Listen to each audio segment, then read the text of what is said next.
Però la campanya té com a objectiu posar sobre la taula el fet que moltes vegades donem per natural i donem per normal actituds que, de fet, el que no tenen res és de normal, precisament.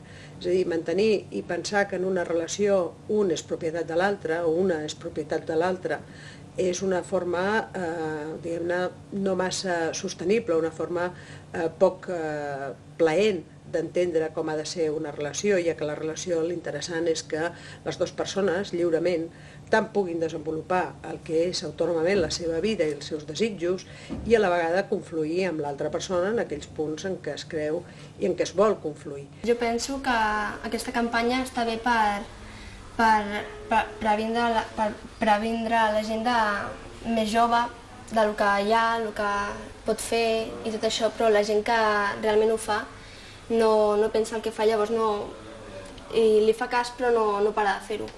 L'augment de maltractaments entre joves jo crec que potser abans també es donaven però no havia tanta informació com ara.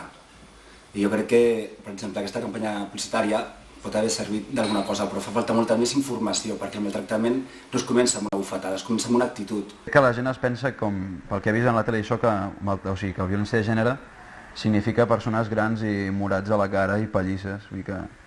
Vull dir que és això, que està molt bé perquè que comença des d'una edat més jove i que no són pallisses i tot això, sinó que són més com maltractaments psicològics i verbals, no? Jo crec que arriba bastant aquest tipus de campanya, però potser es queden només amb l'anècdota, que es queden només amb vale, està bé, però a mi no em passa això. Ho troben llunyà i potser estan vivint situacions semblants i no ho relacionen. Simplement veuen l'anunci i diuen sí, jo això ho controlo, no em queda gens a prop i en el fons sí que estan vivint coses semblants.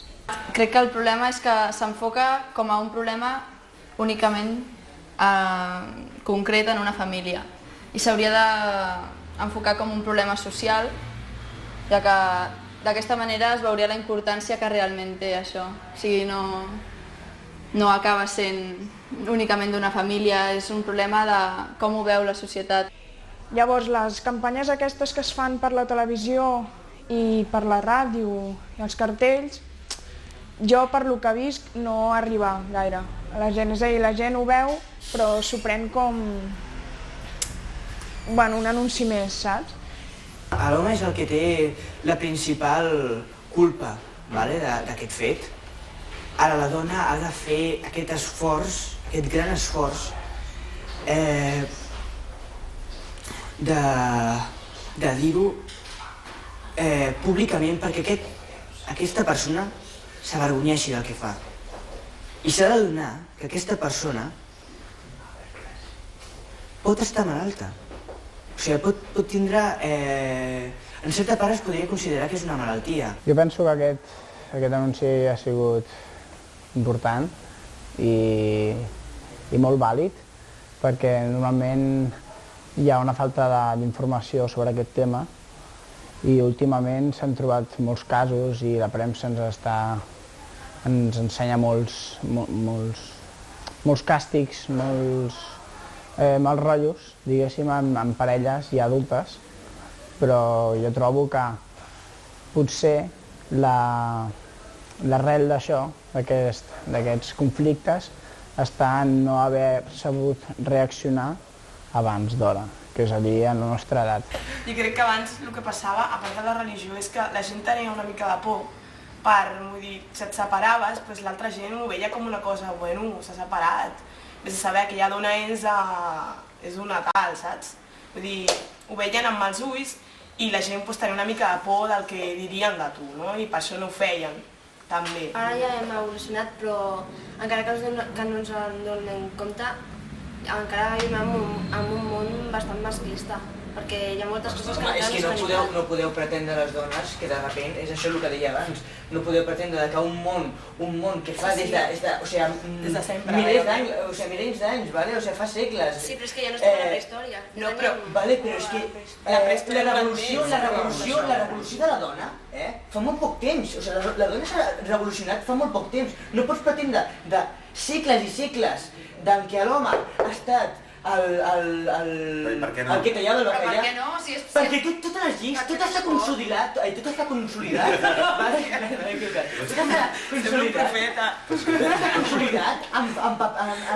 en el paper, o sigui que l'home és el que mana. Però si també això no pots pretendre que els homes que ja estan educats, que són els que ara tenen 30 o por ahí, que de sobte canvin. És a dir, això ha de passar en 20 anys o 25, que els nens, ara que estan a la guarderia o a P3 o a P4, doncs els profes ja els hi vagin...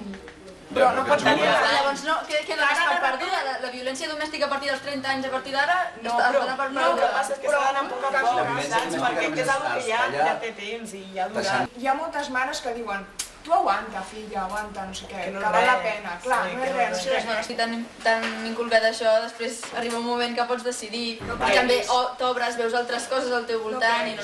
Tu t'ho han ficat tant que ja... És que no et dones compte que no és una cosa que no és normal. El que em fan aquestes campanyes és precisament fer veure que això no són dinàmiques que s'hagin d'acceptar, sinó... Però el problema no és que no estiguem conscienciats. El problema no és aquest, el problema és que quan estem amb una parella, que estem enamorats, és molt difícil adonar-te'n i la gent al voltant tampoc... Però posem una situació, estàs en un bar i veus que a la barra hi ha un tio i una tia. Que hi va i t'està mirant. No, que no coneixes ni el noi ni la noia. I el noi li està dient, si està fent el maltractament de forma verbal. Tu de debò aniries allà i li diries què estàs fent, no d'allò? Normalment el maltractador mai ho fa davant d'altres persones. Ho fa a casa. Davant d'altres persones és el nom més encantador del món. Mira, també... Maltractament físic n'hi pot... Sí que és veritat que és més aviat dins de casa, però maltractament verbal, com a l'escena del bar de l'anunci, doncs... Però és veritat, o sigui, són relacions que veus, però que no t'atreveixes a dir-ho si no coneixes la parella, perquè més que res que penses, no m'hi fico, però si són amics teus i és una relació propera amb la persona... T'agradaria que ho fessis, saps? Crec que és necessari dir-ho. O sigui, com a paper d'amic tens l'obligació. Igualtat vol dir poder conviure amb algú sense que et faci mal, sense... És com si diguéssim que tenim el poder de poder canviar alguna cosa. Si a nosaltres arriba tant un tio com una tia i ens diu alguna cosa o ens fa alguna cosa, nosaltres li podem posar els peus a la terra i dir-li això no està bé, això no és normal que estàs fent. Llavors li posem les coses clares i ell ja sap que, s'intenta que ell sàpiga que això no està bé perquè si torna a fer perdrà aquella persona. Bàsicament del que es tractava i del que es tracta és de donar a entendre que en el món de les relacions afectives entre les persones la possessió és una mala companyia.